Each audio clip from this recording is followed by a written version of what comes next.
human beings, we have this ability to strive to be better. We have this ability to strive for greatness and achieve that. And that's what being proactive is all about. And that's kind of the starting point, is this idea that we can get better. There is hope. Wherever you are in your life, whatever you're struggling with, whatever goal you have that you're having a hard time reaching, whatever habit you're trying to kick, whatever new habits you're trying to form and you're struggling with, it's awesome to know that there's that hope.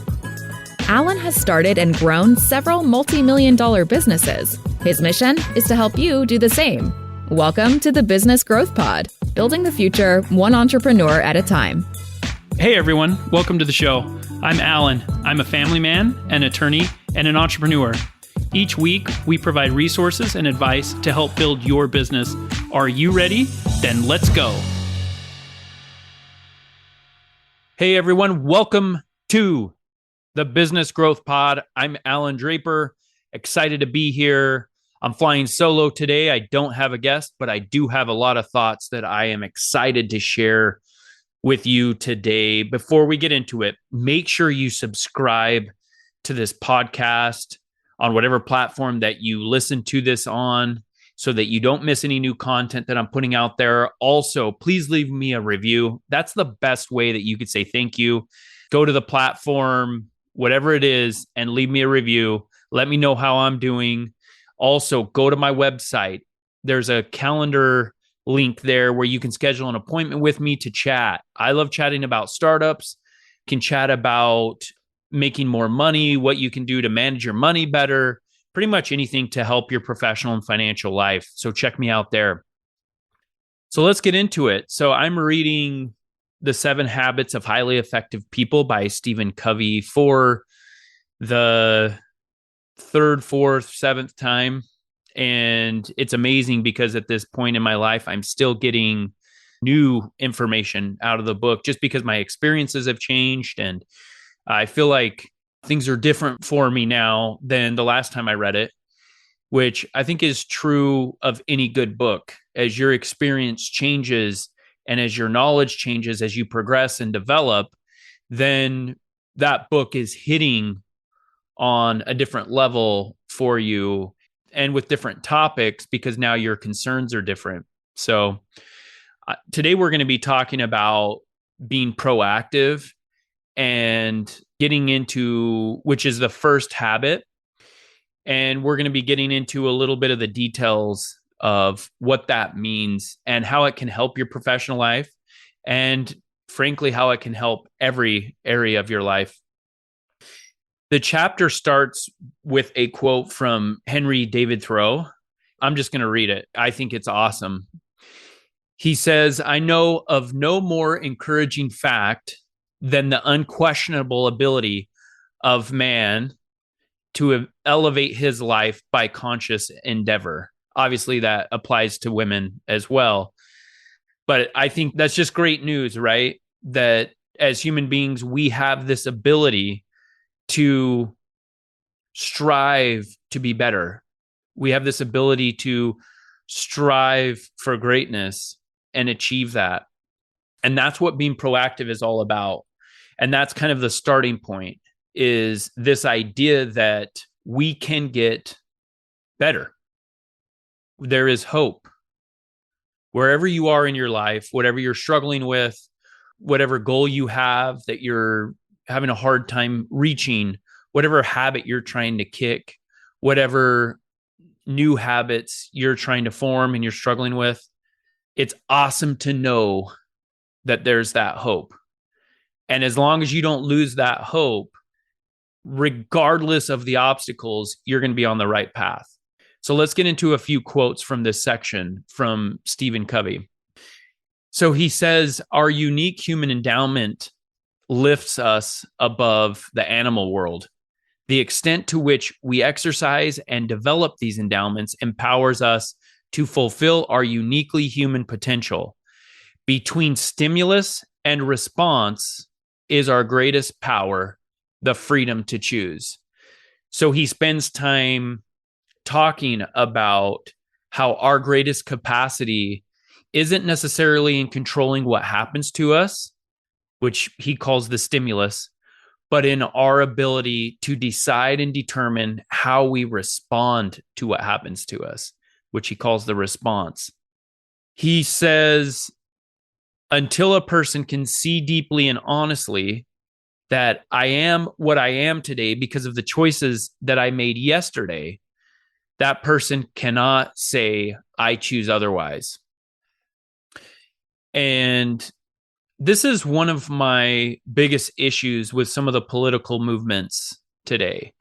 It's not necessarily that I disagree with the underlying premise or even with what they're trying to accomplish, but I disagree with the mentality that it gives certain groups of people about how other people control their life.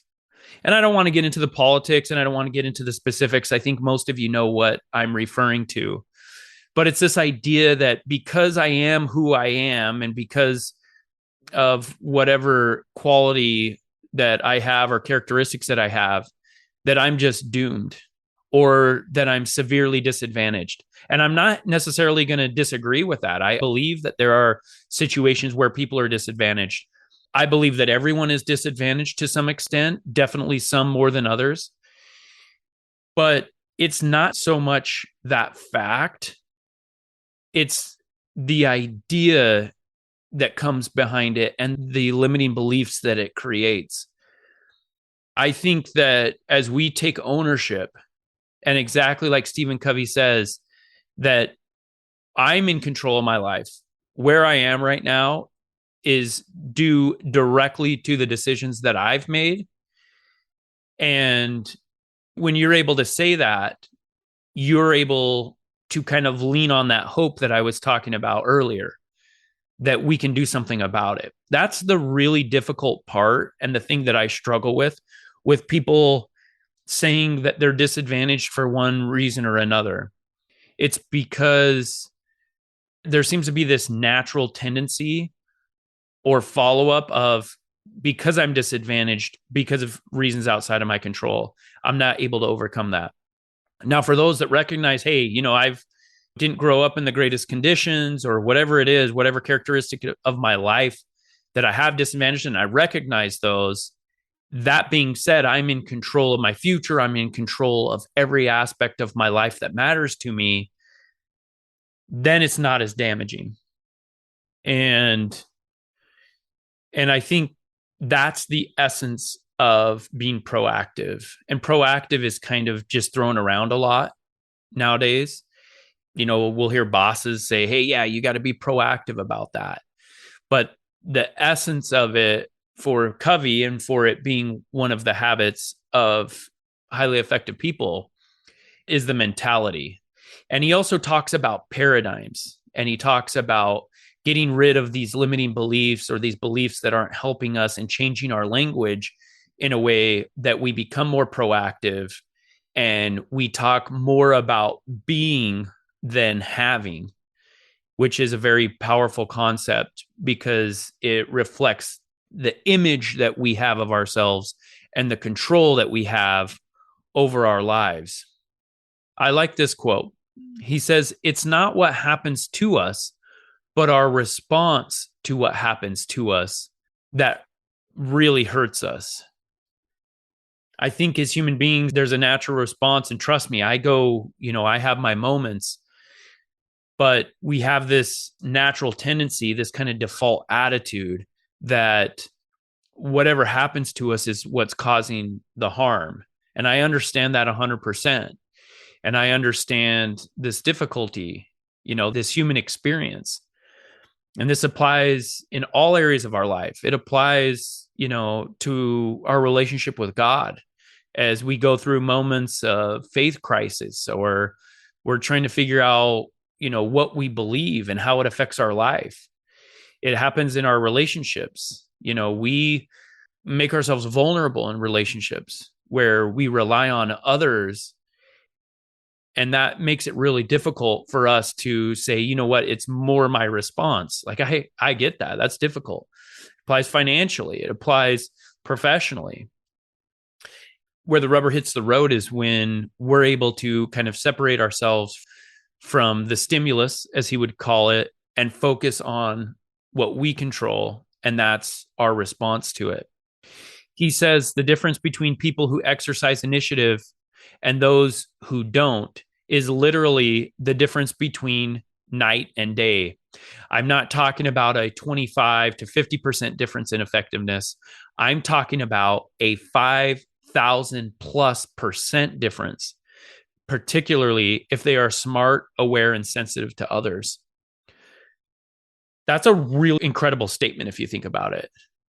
So what he's saying is that the people that are proactive and they focus on what they can control and they focus on their response to what happens to them, they are up to 5,000 and even more % more effective and more successful in their lives than those who don't exercise initiative and let things happen to them, versus being proactive, recognizing that they have control over their lives and their well-being.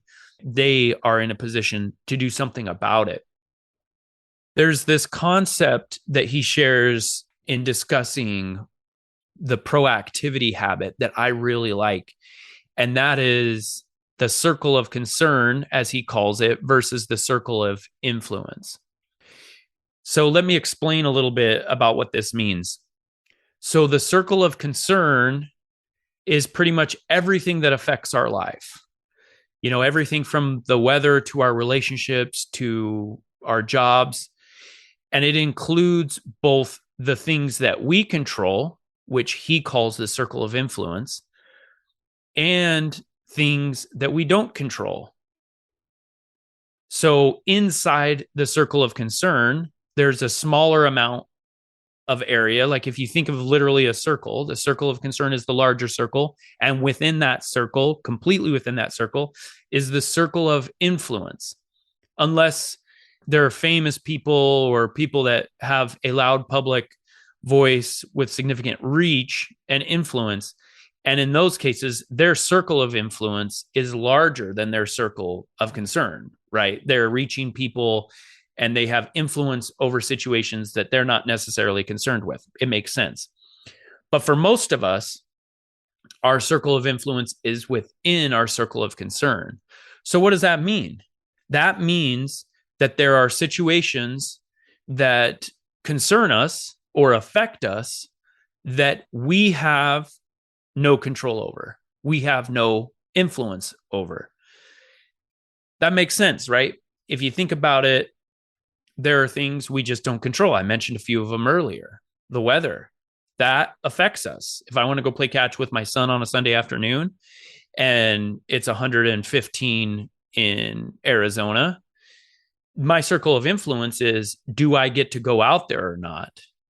You know, I get to control that, but I'm not controlling the weather. I don't get to control whether I'm comfortable or not being out there.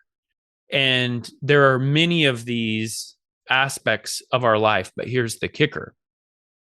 The most successful people, argues, the most successful, the most efficient, the most well-rounded are those that are able to work within their circle of influence and not only be happy, but thrive and set aside the aspects of the circle of concern that they don't have control over. He says proactive people focus their efforts in the circle of influence. They work on things they can do something about. The nature of their energy is positive, enlarging and magnifying, causing their circle of influence to increase. That's the interesting part. As we focus on the things that we can control, and we try not to use too much of our mental bandwidth on things that we can't, we're actually increasing the area of our circle of influence or increasing the amount of things that we can control, which is an interesting concept. Covey continues, Reactive people, on the other hand, focus their efforts in the circle of concern. They focus on the weaknesses of other people, the problems in the environment, and circumstances over which they have no control. Their focus results in blaming and accusing attitudes, reactive language, and increasing feelings of victimization. We see that a lot today. It seems like there's groups of people, and not even people that belong to a certain group, but certain personalities, that they're always playing the victim card, right? They're always saying that they can't overcome their circumstances because they're victims. And I'm not trying to single out any particular group. It's more of behavior and an approach, because there are obviously a large number of members of certain groups that don't share those feelings. And that's the entire point, is that if you see people that share characteristics, some of them saying they're victims, others saying that they're not victims of circumstances. They can be proactive and they can change their environment and they can change their circumstances and they can change their results. Then it's not really about the group. If you think about it, that's the characteristic or the quality or the upbringing or the circumstance, whatever it is that the folks that are saying that they are actually victims of. If you have others that face those exact same things, then it's clearly, and they face those exact same things and they say that they're not victims. They're not limited by those circumstances or those characteristics. Then what's happening is it's just the individual. It's not the group that's causing this type of limiting belief.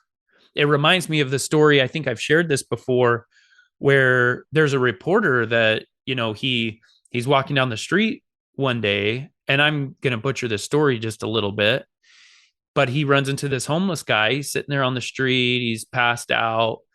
He shakes him just to make sure he's okay. And they start chatting. And he asks him, how he can help. And this guy goes into this long story about his upbringing. And he says, my father was very abusive physically. He abused everyone around him, alcoholic. He wasn't caring, all these things. He sounded like a terrible father. And, the reporter's like, that's terrible. I can feel that. I'm so sorry. And while he's telling the story, he mentions that he has a twin brother. And the reporter didn't think much about it, went on his way after this conversation. But this idea that, he has a brother that experienced the exact same thing that he did kept nagging at him. He thought, maybe I should talk to the brother and find out what his experience was. He tracks down this guy. He's at the same spot on the street, tracks him down. And he says, hey, how do I get in contact with your brother? What's his name? What's your name? Eventually he finds his brother. And here's the thing. His brother is successful with his job, lives in a nice house. He has a family. He's been married for several years, active in his community, active in his church. And so he asks if he can interview him and kind of ask him about his upbringing. And the man on the street that was homeless, the second time the reporter talks to him and, he's asking about his brother, he says, yeah, man, how could I end up any different? Look at who my father was. Fast forward, he's talking with the brother that, has been successful in life. And he's like, well, what's the difference, man? I see that your brother's on the street and you seem to be doing quite well. And he says almost the exact same thing. He says, I'm not exactly sure how he ended up there, because just given what we went through, given our circumstances, how else could I have turned out? In my mind, there was no other option. And ultimately, that's this idea of the circle of concern versus the circle of influence.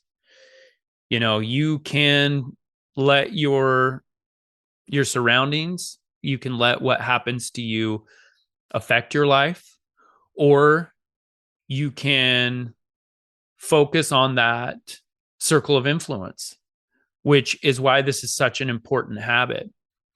The first few habits of the 7 habits of highly effective people focus on what we change internally. And then the last few I think it's the last four focus on. So I think it's the first three internal, last four external. It might be the other way around there. But Covey really comes out swinging in his book and with these ideas. And this book it's got to be pushing 35, 40 years old, and it applies today, I think, just as much as ever, maybe more, especially this principle. Look around you as you're going throughout your day today. Recognize what others are doing. Don't necessarily say anything to them. I'm not saying that, you need to fix everybody else's life. This is only about you. And for me, it's only about me.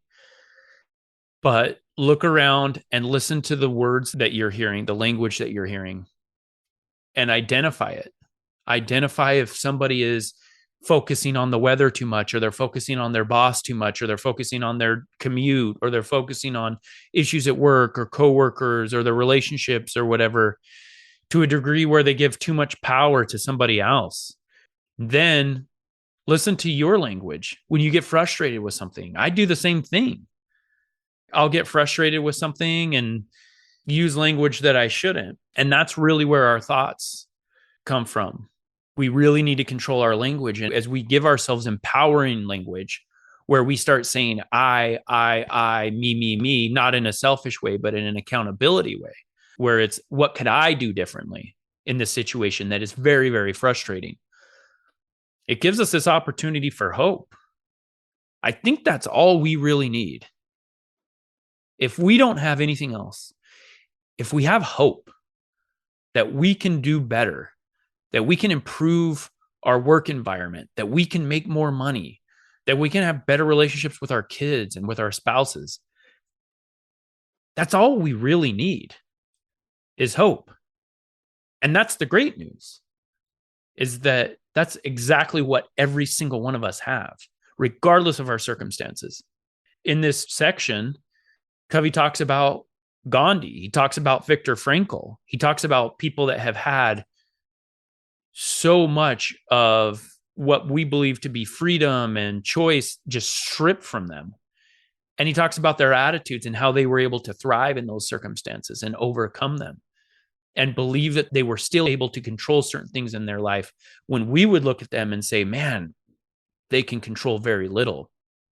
And those are exceptions, and those are exceptional circumstances, especially for you and I. We don't face those challenges. So don't you think that, considering how different those circumstances are, that we can focus on the things that we can control and be thankful for the things that we can control and live in the circle of influence and not worry about that gap between the circle of influence and the circle of concern? That's my challenge to you today. Today, this week, this month, focus on what you can control and try to use your mental bandwidth. We're so distracted nowadays. We have so many things coming at us at once. Spend some time thinking about the things that you can control. If you're a positive affirmation type, create a positive affirmation along these lines. There's so much in my life that I can control, and I'm going to spend time solely focused on the things that I can control and let the things that I can't control go. It's a great thing to say to yourself. I believe this, and I think the reason why I believe it is because I've seen it. For me, it's not really a matter of faith. It's a matter of fact. And I think if you just look at the most successful people that you know, ask them about this concept. And they might use different terminology. It might not be circle of concern, circle of influence, but the concept remains. And the reason why they are successful 9 times out of 10, maybe not everybody, is because they have this hope that things can get better. And with that hope, as small as it might be, the hope will grow. But then also we will grow individually, because if we have hope, then we're going to do something about it. And as Covey says, talking about being proactive, as we're proactive, what we have control over grows. That's the great thing about this hope, this idea that we can do better. Progress is not this linear, perfectly straight line. I've mentioned this before. If you zoom out, it looks like, if you're going from left to right on a scale, that the line's going up continually. But if you zoom in and you look at the day to day or minute by minute or hour by hour, you'll see that there's a lot of dips and valleys in there. But if you retain this hope that you have control over your life, you have control over whether you're successful or not, whether you achieve or not, with that hope, you turn that into being proactive. With that proactivity, you focus on the things that you can control with this idea that you can do better. It doesn't matter what your goals are. You can do better. It doesn't matter if you have failed in the past. You can do better. It doesn't matter if you've reached your goals in the past or not. You can reach them in the future. And that's what I wanted to leave you with today.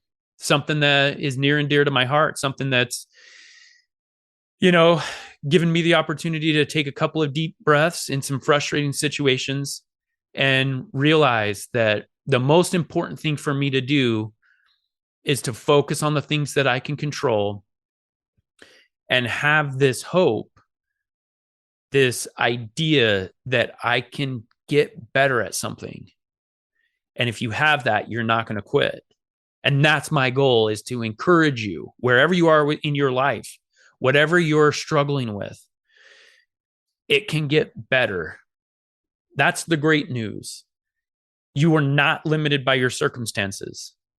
And I would love it if you would say that. Say that out loud right now. I am not limited by my circumstances. There's something else that's in control, and that's my circle of influence. I appreciate you taking this time with me today. I know how valuable your time is. I know with everything that's coming at us in the world, all the content that's out there, there's something else that you could have listened to. And I'm just thankful that I was able to share this with you, something that's impacted my life, that continues to impact my life. And I have enjoyed the fruits of this concept. And I know that it's one of those principles that we can base our life on. And it's not going to be a perfect fix. So don't get frustrated if you slip up and you spend some time thinking about something that's outside of your control. That's okay. Just get back on track. Make it a daily effort and control what your language is and how you're talking to yourself, the words and the thoughts that come into your mind. And if there's anything that I can do to help you with this, let me know. If you have any questions, hit me up on social media. I'm active on Instagram and Facebook. Instagram is Allan R. Draper. And I hope you can take this lesson and help you level up in your life. If you have enjoyed today's podcast, please leave us a rating. And for daily inspiration and business tips, follow Allan on Instagram. Until next time, remember, we build the future one entrepreneur at a time.